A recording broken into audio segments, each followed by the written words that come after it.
All right, so this is gonna be my third video of putting this back together. On this one, I'm going to cover all the electricals.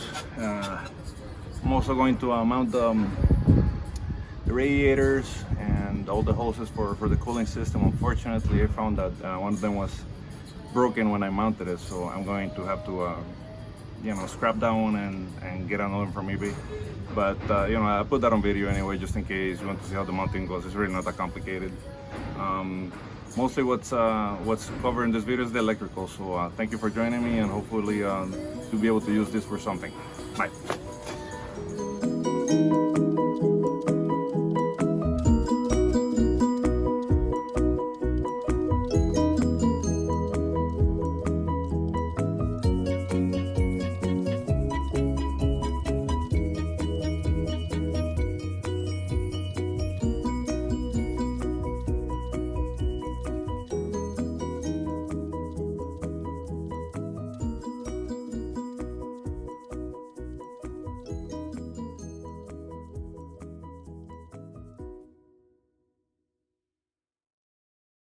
Alright, so for electrical connections, we have out of the engine only 3 cables coming out, which is pretty good. I believe this is from your TDI sensor, and one of these will be temperature and the other one will be oil pressure. So it's pretty simple. They come out the front of the engine. All you have to do basically is to sneak them around behind the motor mount.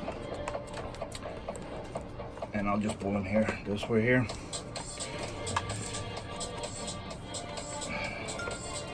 And then right after that, you just find the connector in the wiring loom. So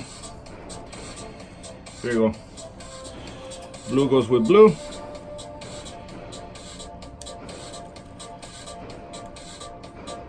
Brown on green goes with brown and green. And then your CDI connector is a little hidden, but it's right there. And boom, that's where it goes. No big deal.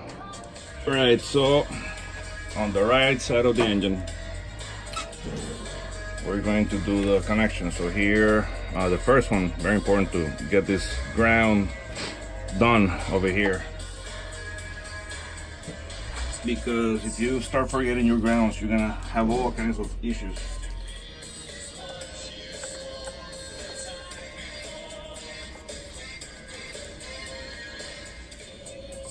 Now we're gonna move on to the injectors. I like to give it a little spritz of oil, keep the connections nice. That way you don't have to deal with corrosion later on and stuff like that. This I learned from being an auto tech.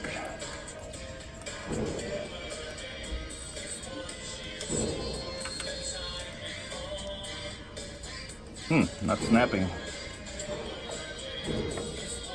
There we go. It has to be a nice snap.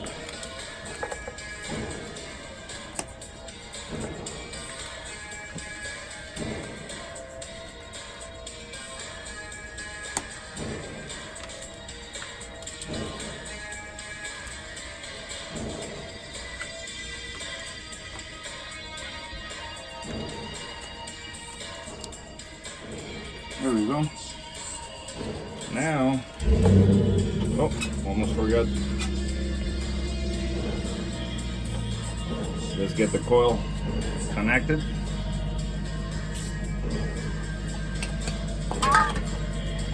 So you sneak the cable through here, fish it out the back.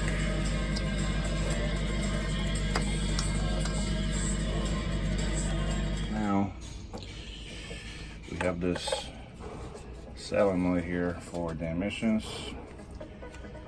I'm gonna connect the solenoid.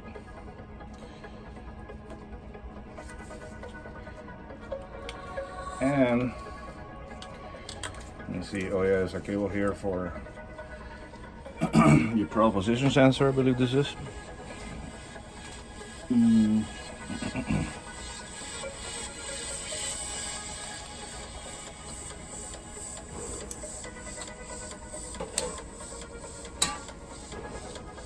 And then right behind there, that is the throttle position sensor. What am I missing?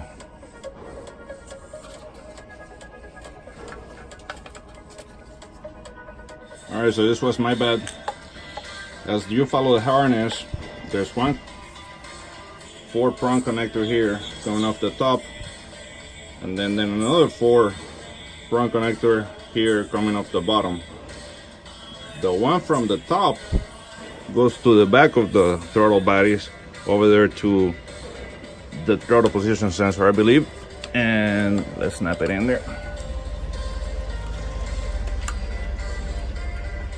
And this shorty one goes up here, and I think that's the step-up motor for the idle.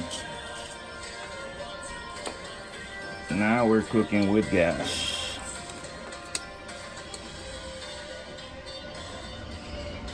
And we have this extra long here connector, which I believe goes to this one, the solenoid for the emissions.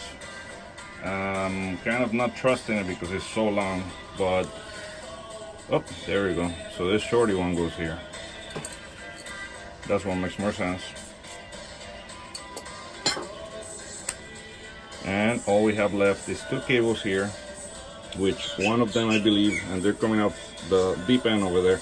One of them is for the fan that I recognize, and this one I believe is going to be a temperature sensor that goes in the radiator. We'll see about that. But as far as this side of the engine, everything's connected. Between the subframe and the frame, there's a little tiny hole here where you have access to the starter, and the alternator is pretty tight, but you can still work in there.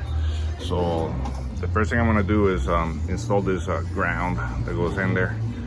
The ground basically goes on the back of the starter motor there, and basically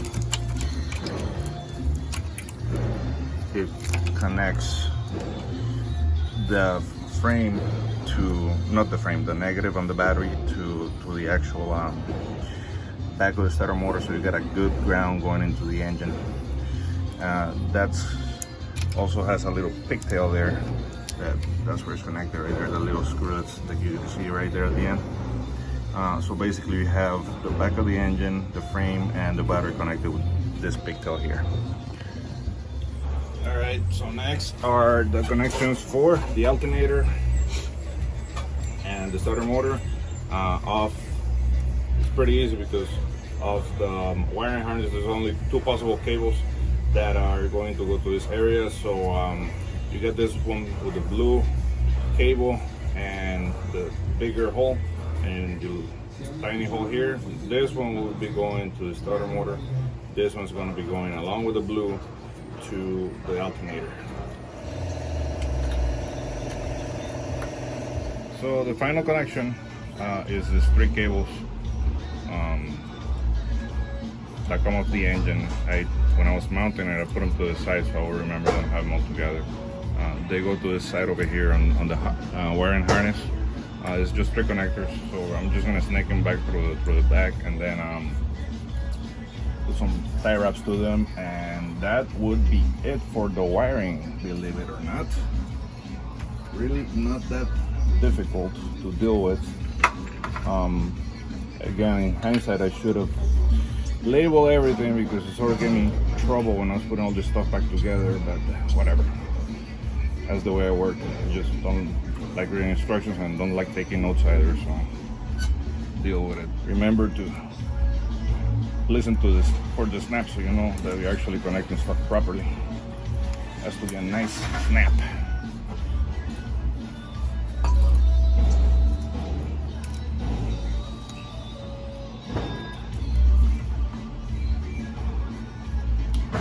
There we go.